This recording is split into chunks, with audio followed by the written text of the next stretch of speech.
students. Now our next topic is shock therapy. We have already studied about the consequences of disintegration. Now our next topic will be the shock therapy. So what is shock therapy here? So try to understand by the term shock therapy. Shock therapy का मतलब होता है कोई भी sudden या किसी भी तरह का drastic measure लेना. That is shock therapy.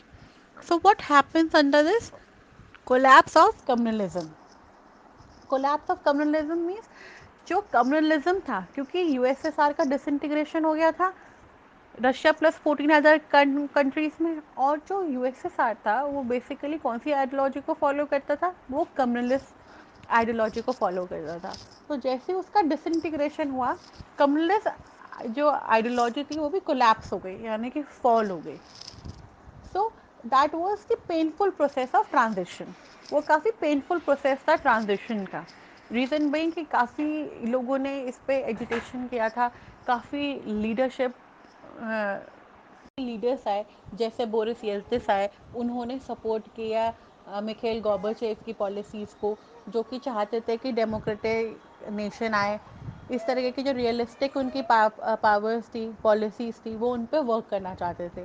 तो इन सब चीज़ों को करने में, लोगों का सपोर्ट लेने में, ये काफ़ी पेनफुल प्रोसेस था ट्रांजिशन का. Authoritarian socialist system, democratic capitalist system. तो जो अथॉरिटेरियन सोशलिस्ट सिस्टम था उस टाइम पे उनका, क्योंकि जो कम्युनलिस्ट आइडियोलॉजी थी वो क्या फॉलो करती थी, वो अथॉरिटेरियन और ब्यूरोक्रेटिक सिस्टम को फॉलो करती थी. यानी कि जो चलती थी वो स्टेट की चलती थी, लोगों के पास बहुत कम पावर्स थी अपने आप को एक्सप्रेस करने की या इंडिविजुअली जीने की. जैसे कि मैंने आपको एग्जांपल दिया था, जैसे कि जो प्रॉपर्टी होती थी वो भी स्टेट की हुआ करती थी. सो उस सिस्टम से उन्होंने डेमोक्रेटिक कैपिटलिस्ट सिस्टम में अपने आप को चेंज करने की कोशिश करी. डेमोक्रेटिक कैपिटलिस्ट सिस्टम कौन सा था, जो यूएसए ने अपना रखा था. यूएसए कैपिटलिज्म को फॉलो करता था, तो वो उसी तरह से वही सेम सिस्टम को फॉलो करना चाहते थे. तो ये काफ़ी पेनफुल प्रोसेस था डेमोक्रेटिक कैपिटलिस्ट सिस्टम में आने के लिए. Model of transition: Russia, central Asia, east Europe, influenced by World Bank and the IMF. Shock therapy. So shock therapy basically उसका मॉडल ऑफ ट्रांजेक्शन क्या था, जो रशिया था, सेंट्रल एशिया था और जो ईस्ट यूरोपियन कंट्रीज थी, वो बहुत ज़्यादा इन्फ्लुएंस थी किससे, वर्ल्ड बैंक से और आईएमएफ से. क्यों इतनी इन्फ्लुएंस थी, रीज़न बीइंग कि वो जो वेस्टर्न यूरोपियन कंट्रीज़ को देखते थे.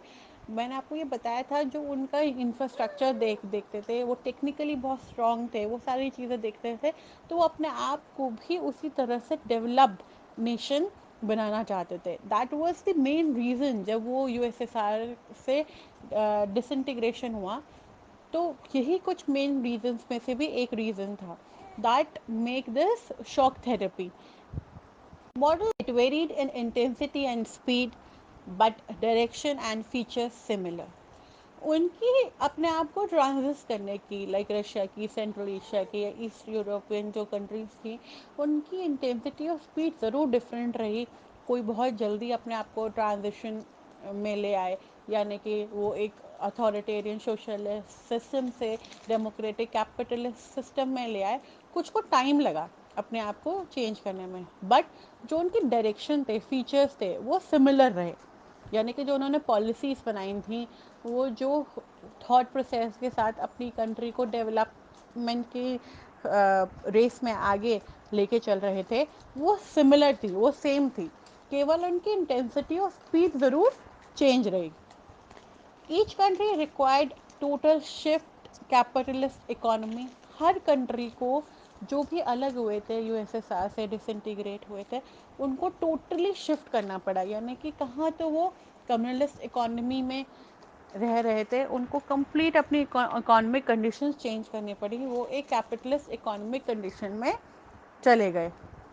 Routing out structure evolve during Soviet period. جو پورا اسٹرکچر تھا سوویت پیریڈ سے چلا آ رہا تھا اس کو کمپلیٹ ان کو چینج کرنا تھا، ایوالو کرنا تھا. یعنی کہ پہلے وہ جس کنڈیشنز میں رہتے تھے، جن ٹیکنالوجیز کو وہ یوز کرتے تھے، جو بھی اکانومک فیچرس کے ساتھ ان کی کنٹری چلتی تھی، اب ان کو کمپلیٹ ایوالو کرنی پڑی، چینج کرنی پڑی اپنی کیپٹلسٹ اکانومی میں آنے کے لیے. So private ownership to be dominant form of ownership. پہلے کون سی اونرشپ ہوتی تھی؟ پہلے اتھارٹیرین اونرشپ تھی، یعنی کہ پہلے جو بھی کچھ تھا وہ کس کا تھا؟ کنٹری کا تھا، اسٹیٹ کا تھا. اب کیا ہوا؟ اب وہ پرائیویٹ اونرشپ آئی، یعنی کہ اب لوگوں کو اپنی زمین خریدنے کا ادھیکار ملا، اپنا بزنس سیٹ کرنے کا ادھیکار ملا. تو جو یہ مین جو وہ چاہتے تھے ایکچولی میں بورس یلسن، جس کی وجہ سے یہ سارا ڈس انٹیگریشن ہوا تھا، وہ ایک بہت ڈومیننٹ فارم آف اونرشپ بنا. یعنی کہ یہ ایک کافی زیادہ پربھاو شالی اونرشپ بنا.